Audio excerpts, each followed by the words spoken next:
Welcome to the Kuyperian Commentary Podcast. This is episode 141, and I have with me today Pastor Jack Phelps. Jack was here a little over a year ago to talk about his book, The Devil's Diet, but he's back today to talk about something that's near and dear to his heart and a ministry sort of within several churches, funded by many churches in the CREC, and that is JEEP, which stands for the Joint Eastern European Project. So the Joint Eastern European Project. Jack, thanks for coming on the show. Oh, you're welcome, Rick. Thank you so much for having me. Yeah.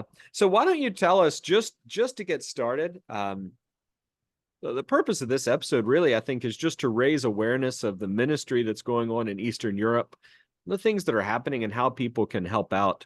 Why don't you tell us a little bit about the history of JEEP and what exactly it does? Okay, sure. So back in the early part of this century, beginning in about 2006, we started having some churches in Europe, particularly originally in Poland, become part of the CREC.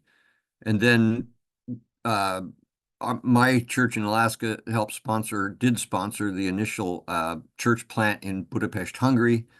And then the next year, Bogumil, one of our Polish pastors, and I went into Ukraine for the first time and began to introduce the ministry of CREC in Ukraine through a church in Rivne, pastored by a guy named Sansanich.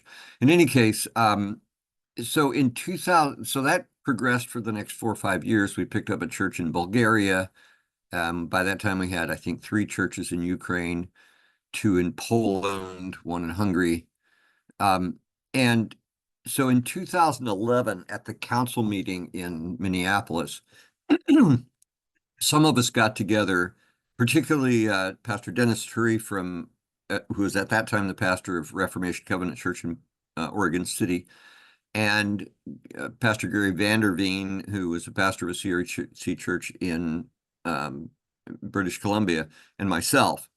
The 3 of us sat down with the 2 or 3 of our folks from Eastern Europe, and we started to talk about the fact that it would be valuable to them to have representative voices in North America to kind of help keep them people in touch with what was going on over there. That was one purpose. The other was a concern over the way Protestants have often done ministry in foreign countries, where nobody in this country really knows what's actually going on the ground, and so they throw a bunch of money at it, send people over, whatnot, and they have no idea what becomes of it. In many cases, there's genuine fraud involved. So we thought that it would be valuable to have some North American pastors with who were known and had reputations, to be able to vet any ministry in Eastern Europe that needed financial support, so that we could carefully vet them and be able to assure North American churches that if they donated to their cause, that it would be going where it's supposed to go and not be in any sense fraudulent or wasted or anything like that. So from that discussion, we decided to start this project. In the series, we can't have standing committees. Right. So this was a project of 3 churches in Anselm Presbytery. And so with those 2 goals in mind, we charged ahead, and quite frankly, God has really, really blessed it. We don't have a board of directors. We call it the executive committee. It functions sort of like a board of directors. And it now comprises seven pastors from 5 different churches. Well, in a couple of cases they're deacons, but in any case, across the CREC now basically are the governing body of JEEP, and they come from, I think, 1, 2, 3, 4, 5 different presbyteries. Wow. And so God has been really good to us, because we had this established network, and of course now we have 6 churches in Ukraine, and those were well in place, and we had regular visitations with them. I went over there 8 different times up until 2014. Um, and uh, so we had a network in place before the war broke out. Right. And the result of that was that we were well positioned to provide humanitarian aid to our churches and their growing ministries. And so for the last 2 or 3 years, the major focus of Jeep has been funneling humanitarian aid to our churches, which in turn influenced the communities heavily in which they are involved. For example, in one church near the front of the war, had severe problems with clean water. And through Jeep's ministry, we were able to get a large number of individual filtration systems that not only the people in the church could use, but they were distributing throughout the community. So it's been a wonderful diaconal opportunity for those churches. Anyway, so that's the history of Jeeps, kind of where we got to where we are now. I could spend an hour just talking about Right. the way God has blessed and used it, but anyway. Let me ask you just a couple of questions about the churches there, and sort of maybe a spiritual question, and then maybe a physical question, talking about the fallout of the Ukraine war.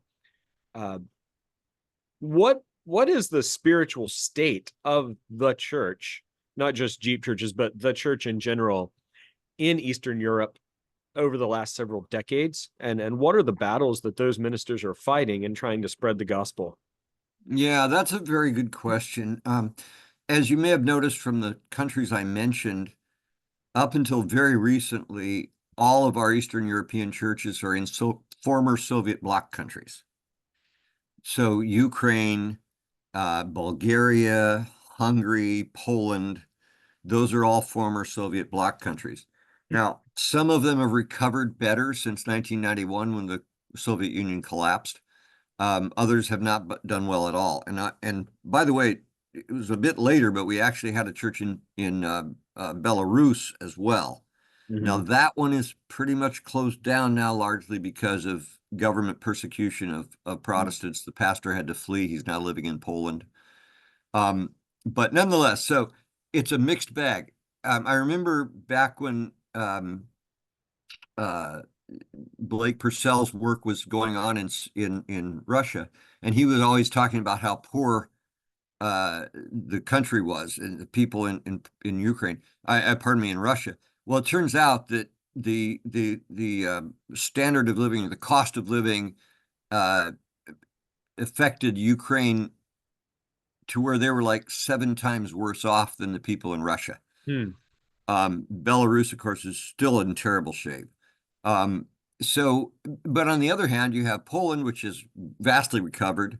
Hungary is actually in pretty good shape. So it varies a great deal. Now, the impediment spiritually, in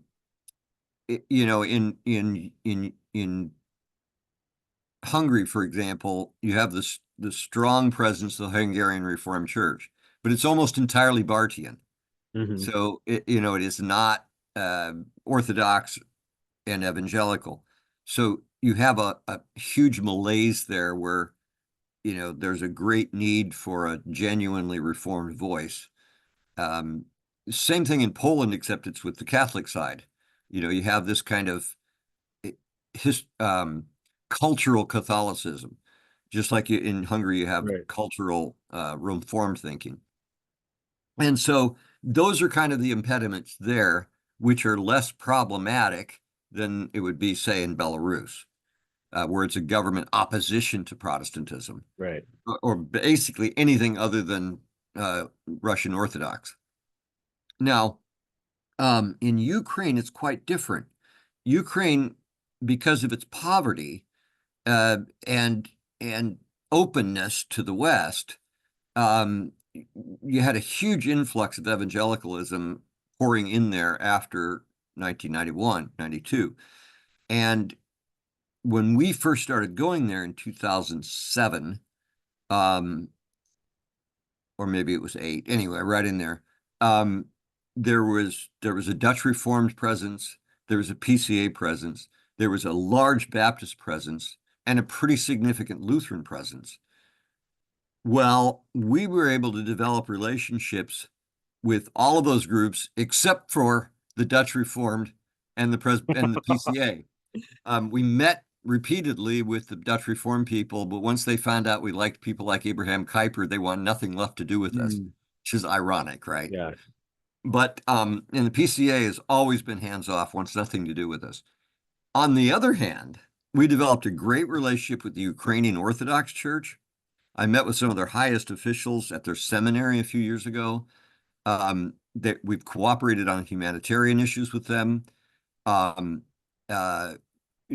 The Baptist folks have worked really well with us. The Lutheran folks have worked really well with us.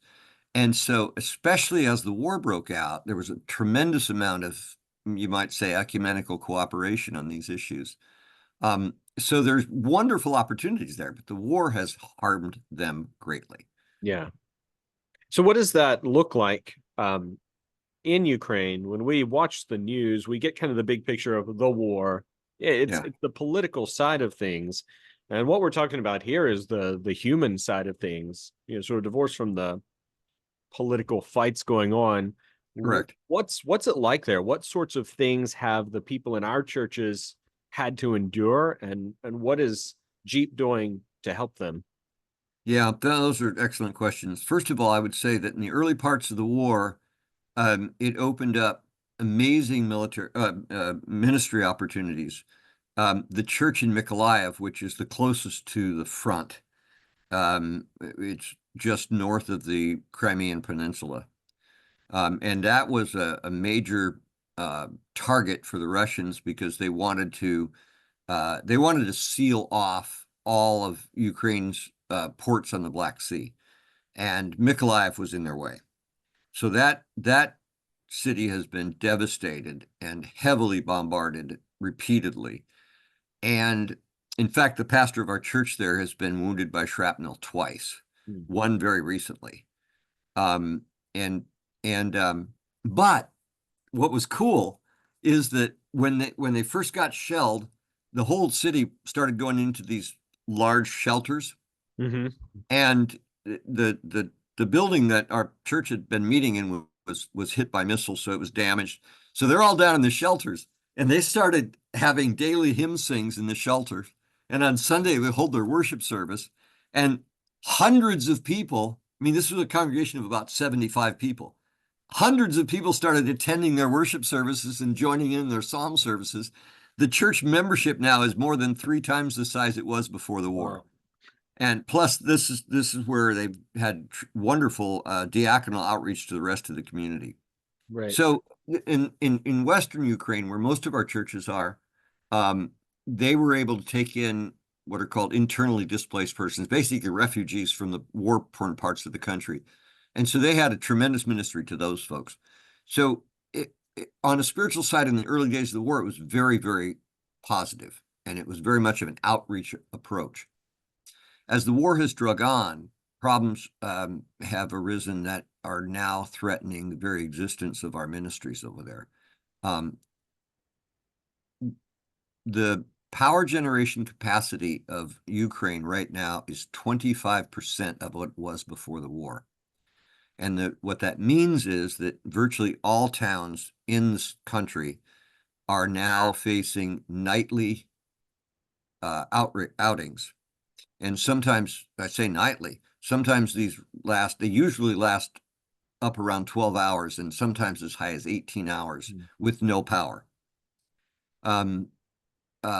So this is a problem because especially if we go into winter, heating, lighting are going to be very, very difficult for them. Right. Also, the inflation rate is incredible. The cost of everything, of course, has gone through the roof.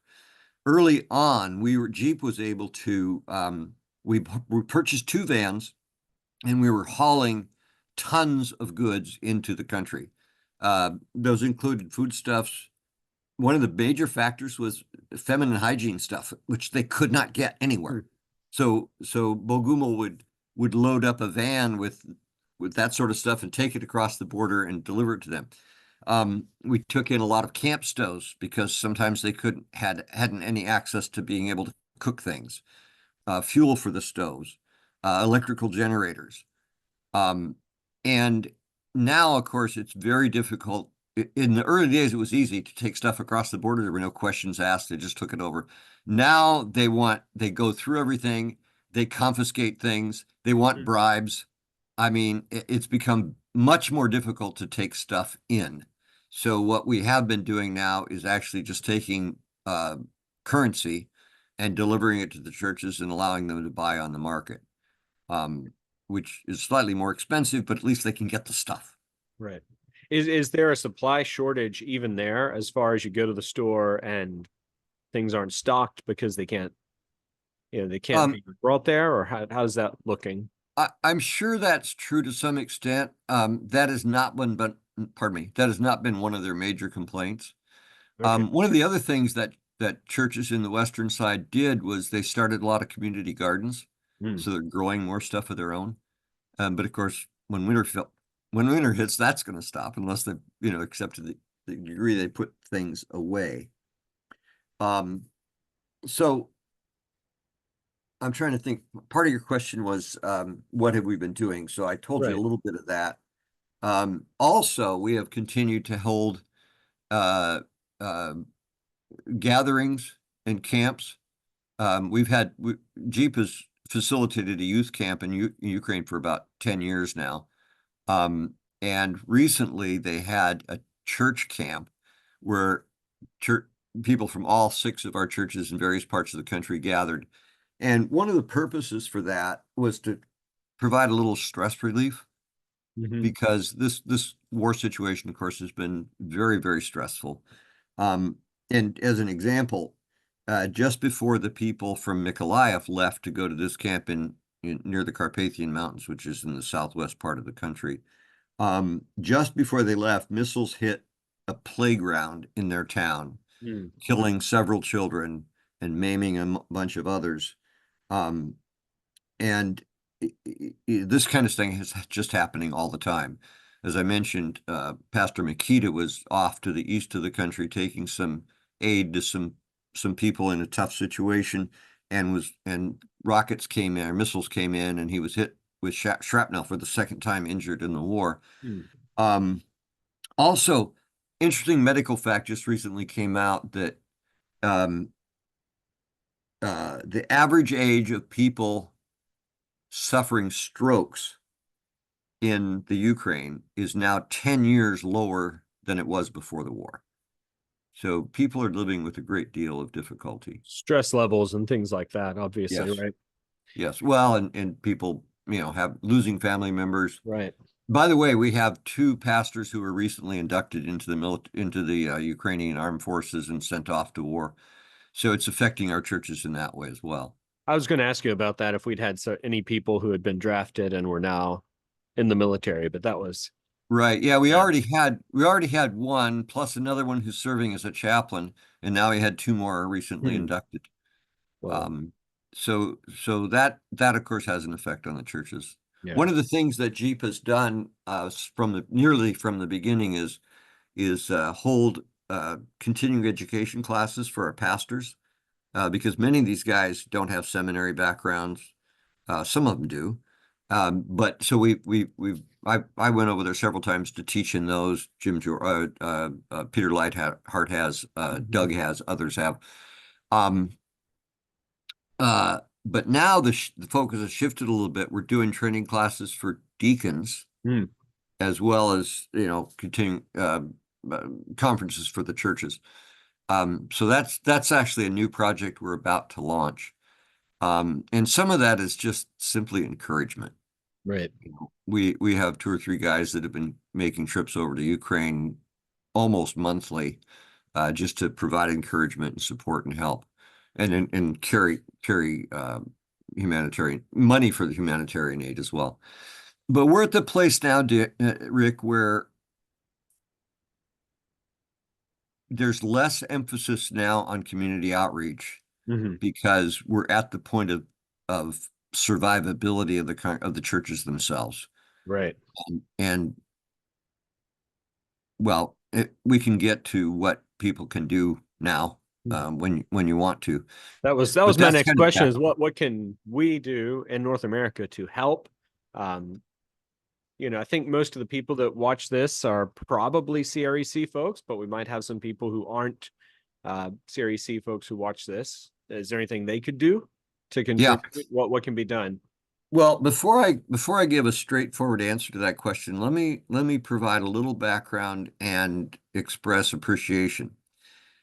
The fact is that um, the up until the war started, Jeep had an operating budget that included support for undersupported pastors, and then provided some projects for churches, like they needed to repair their building or something. Right. And those are all vetted, and then they're prioritized based on how much money we have, which ones we think have to be done first, right? So our operating budget, I think before the war, was somewhere around $80,000 a year, and that was being supplied by voluntary donations of mostly North American churches, and we were doing very well. We were meeting. Of course, we based our budgets on what we had coming in, and very disciplined about that. But the majority of that support was coming from CREC churches, and at one point, all 7 presbyteries were participating. Right. And well, that's still true. But in any case, when the war broke out, we put out a call for extra assistance, and we actually created a second budget, what we called the war relief budget. And the outpouring of giving to that was remarkable. And most of it was coming from CREC churches, but not all of it. We've had some non-CREC churches that started supporting Jeep since the war, and half a dozen of them or so have continued to do that on a regular basis. So we're very, very grateful for anyone who expresses an interest and shows particularly that interest by sending donations. And we don't care. I mean, sometimes we get big donations, we get a lot of small donations. That's fine. It all adds up. And I haven't checked the numbers lately, but the Ukraine relief budget, the war relief budget, has funneled somewhere over $800,000 into the country for humanitarian relief since the war began through Jeep. So getting close to $1 million. And that, of course, has been a lifeline for many of these, and allowed, in some cases, them to expand their ministries because of the needs of the community. So we're very, very grateful for that kind of ongoing support. Now, the amount coming into the Ukraine Relief Fund has tapered off in the last few months, but we also have seen greater commitments to our general fund. So we're still able to do some war relief money from overages over and above what we budget for our normal support to the churches, right? But because of the crisis that we are now facing, or that our churches over there are now facing, with the winter coming on, lack of electricity and so forth, we have identified approximately $170,000 of need just to help our churches get through the winter. And that's made up of three basic factors. We have to get them some more power stations and generators because of the inadequate support that electricity availability from the grid. The second element of that is the need for fuel for those generators. So between the two of those, that's about $110,000 if we're going to actually satisfy the needs of our 6 churches and their ministries. And then we've also ascertained the need for about $60,000 in food and hygiene goods that need to be purchased for them, for their families and their congregations. So right now we're putting out a call for additional support for Ukraine relief. These do not have to be commitments to long-term support for Jeep, but we have this rather immediate need. Right now we have about, I believe the last financial report I heard last week, we have about $25,000 to $30,000 of that 170. Right. So we really need $150,000, $170,000 to do what needs to be done to help the churches make it through winter. And the timing of it is important because as we get closer to winter, the higher the prices are going to be. Right. So the sooner we're able to provide that relief, buy them the goods, the better off they're going to be, and the less expensive it will be. So it's important to remember that this is not talking about outreach anymore. This is not talking about diaconal ministry to the communities. This is to allow our churches to survive. Right. We're at that point in the war. So what is the website for Jeep if people want to go donate or check it out? You had to ask me that, didn't you? I'll put it in the notes under the video as well, but I'd love to have it here in the video so people, if they're listening, can just hear it. Yeah. I don't have it in front of me. I'm so sorry about that. If I try to find it on my computer, I'll lose you. Maybe I won't. Let me see what I can do. Oh, I found it actually. Oh, because it's on the CREC website, isn't it?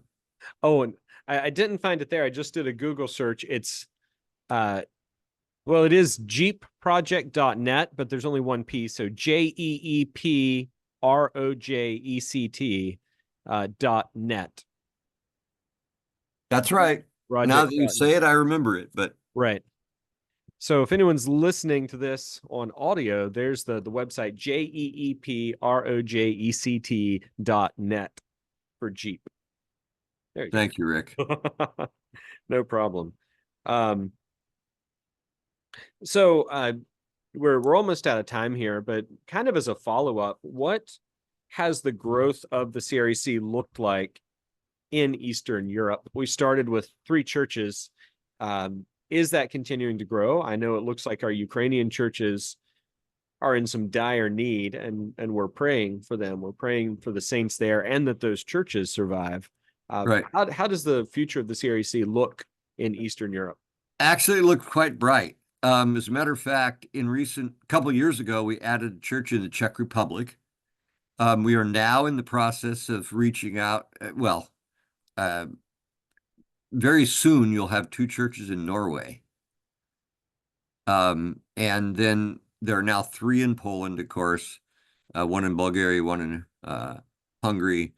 We lost the one in Belarus.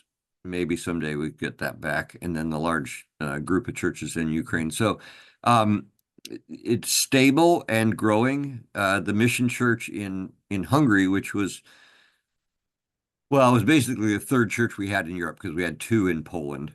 That one is now particularized and growing very slowly, but growing. A couple of really excellent elders on board there now and so forth. So it continues to grow. There have been some opportunities to check out Macedonia, for example. We'll just see how that goes. But right now, they've increased and are increasing. The interest in Norway is quite interesting, actually. Yeah. I met a couple of those guys at council this past year. Yes. They visited. Visiting, so yeah. Yep. One other thing before we run out of time, Rick, I talked about the financial need. Right. But I would urge people to make a special effort to pray, particularly for 2 things: for the Ukrainian churches, that they will be not only survive, but continue to be faithful and grow. And also I would ask that God would pray, that people would pray that God will continue to strengthen, support, and encourage Bogomil Yarmulik, better known as Boo Boo by many people. Right. Boo Boo was the pastor of one of the churches in Poland for years. He has now stepped down from the pastorate and works full time for Jeep. Right. And so he is traveling a lot. He's a huge source of encouragement to the people over there. And his tireless and labor of love is to be highly appreciated. And God, we need to pray that God will continue to bless him and keep him well and effective. Well, we definitely will. And I interviewed him on this podcast, I think in December he was on here. So yeah. He's another person. I got to meet him for the first time last fall at council.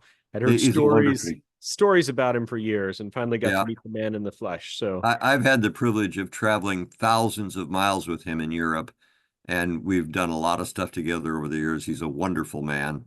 Right. Well, Jack, thank you for your time coming here and talking about Jeep. It's been great. No, thank you for inviting me. I'm so grateful that God put us in the position that he put us in. Right. And just to be ready on the ground when all of this broke out a couple of years ago is pretty providentially impressive. Yeah. So I will, in the notes under the video and in the show, I will put the link to Jeep, but also the prayer requests that you mentioned so that people watching can read those and know what to be praying for our folks over there. So, all right. Thank you for coming on. Yeah. Thank you, Rick. God bless you. All right. You too.